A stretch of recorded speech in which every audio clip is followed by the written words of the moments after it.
अगली जो स्पीच है वो है हमारे great leader Vasudev sir Jaipur से, जो बिल्कुल शॉर्ट मैसेज देते हैं, लेकिन जो शॉर्ट मैसेज देने वाले का ये रहता है हमेशा ना, उनको कभी भी मौका मिल सकता है। जैसे मुकेश शर्मा जी हैं, उनको मौका दे दो, वो 2 मिनट के अंदर ऐसी कहानी पका के दे देते हैं, चैप्टर क्लोज है। जी Vasudev sir, welcome, our star gold line from Jaipur.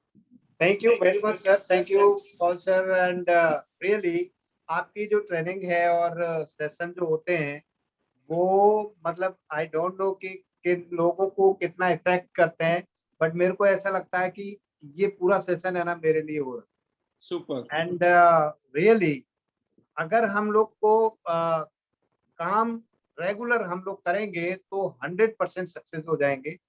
और यहाँ पे मैं एक ही चीज कहूंगा कि इतना बड़ा विजन आप दिखा रहे हैं सबको, और लोगों को पता भी है, एक्चुअली ये विजन पता है कि हम कितनी बड़ी इंडस्ट्री और कितने बड़े कॉर्पोरेट में काम कर रहे हैं जहां पे हमारी लाइफ सेट है, 100% सेट है। और कोई यहाँ पे अनुमान है नहीं कि सीना फाड़ के दिखा दे, इससे ज्यादा क्या दिखा सकते हैं सर आप।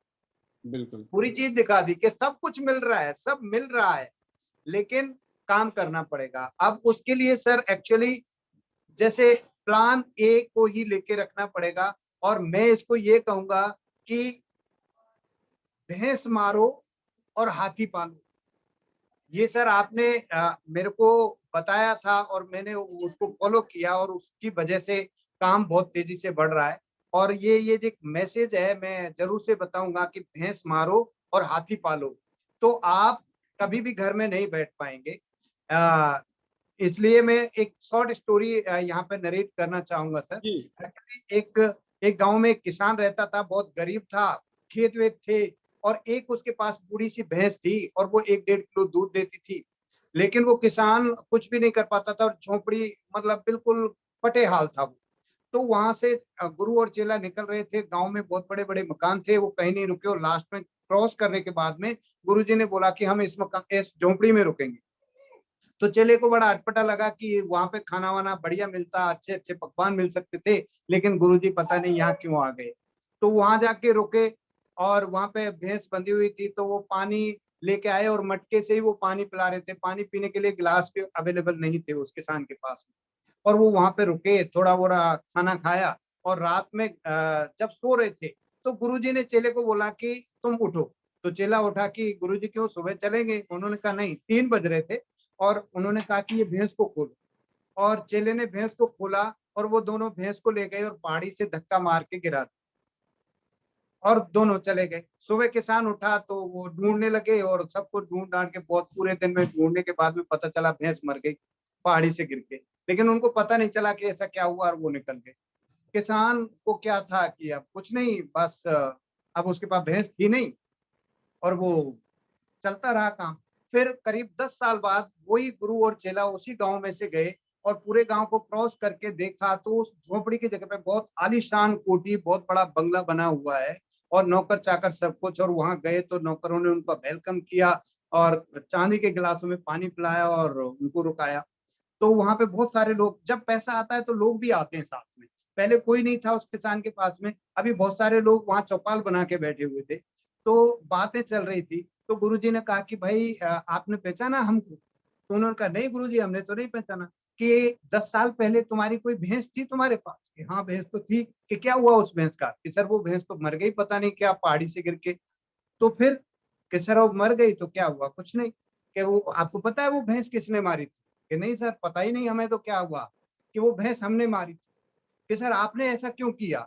कि भाई हमने ऐसा इसलिए किया कि अगर वो भैंस नहीं मारते ना आपकी, तो शायद आप उसी फटे हाल में रहते। भैंस मरने के बाद आपने क्या किया? कि सर भैंस मर गई, हम रो पीट के बैठ गए, और जो खेतों में था, खेतों में काम करने लगे, फसल होने लगी, और मेहनत करी, तो आलीशान बस अच्छी जिंदगी हो गई। तो गुरुजी ने कहा भाई आपको भैंस नहीं मरती तो क्या हो? कि सर हम तो उसी में लगे रहते। तो मैं यही मैसेज देना चाहूंगा कि हम सुपर। बहुत छोटी छोटे उनमें अटके रहते हैं। जो छोटी छोटी भैंसें, जो 1 किलो 2 किलो दूध के चक्कर में हम उसमें लगे रहते हैं। आप भैंस मारो और हाथी पालो, और हाथी पालेंगे तो आप उसके लिए दौड़ेंगे, क्योंकि उसको खाने को भी जाना चाहिए। और मैंने ऐसा ही किया। मैंने सर ये 45 लाख की गाड़ी खरीदी है, और अब तो दौड़ना बहुत ज्यादा, बहुत तेजी से दौड़ना बहुत जरूरी है। तो माय डियर फ्रेंड्स, आप लोगों के लिए भी ये मैसेज है कि आप भी कुछ करो जिंदगी में, क्योंकि यहाँ विजन बहुत बड़ा है, सब कुछ है, सब आपके सामने, सब कुछ आपके सामने है, और आप यहाँ पे अपनी जिंदगी चेंज कर सकते हैं। और पॉल सर डेली हमको यही चीजें बता रहे हैं। आज भी सर ने यही बताया था कि हम एक्सक्यूजेज करते रहते हैं, काम के एक्सक्यूजेज करते रहते हैं, एक्सक्यूजेज को छोड़ना पड़ेगा और काम को आगे। और सब पता है कि आप जाना सब चाहते हैं मलेशिया, सिंगापुर, लेकिन काम की वजह से आप पटक जाते हैं। सो मैं फाइनल वर्ड्स बोलूंगा यहाँ पे, better chance better life. I love Tians. I love IDNet system. I am a diamond. We all are diamond. Go Simla and go Singapore. Thank you very much. Super super sir, जबरदस्त। यही बात है कि भैंस मारने का मतलब यही है दोस्तों कि जो हमारे सेक्रीफाइसेस है ना, बहुत जरूरी है जिंदगी में।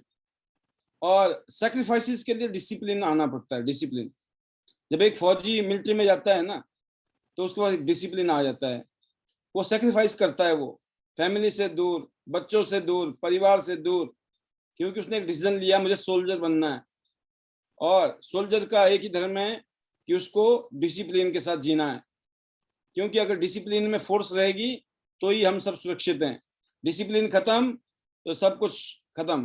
तो कहने का मतलब ये है कि डिसिप्लिन पैदा होती है तो आप एक सोल्जर बनते हैं, और जो डिसिप्लिन में जो भी लीडर काम करता है, जो भी डिस्ट्रीब्यूटर काम करता है, वो लीडर बनता है।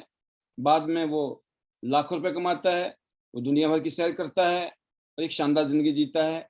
और इस इंडस्ट्री ने जो इतना शानदार मौका हम सबको दिया है, वो उसके लिए वरदान बन जाता है। फिर लोग कहते हैं ना कि बहुत अच्छी किस्मत। पाल साहब, आपकी तो बहुत अच्छी किस्मत। मैं बोलता हूँ बिल्कुल सही बोल रहे हो।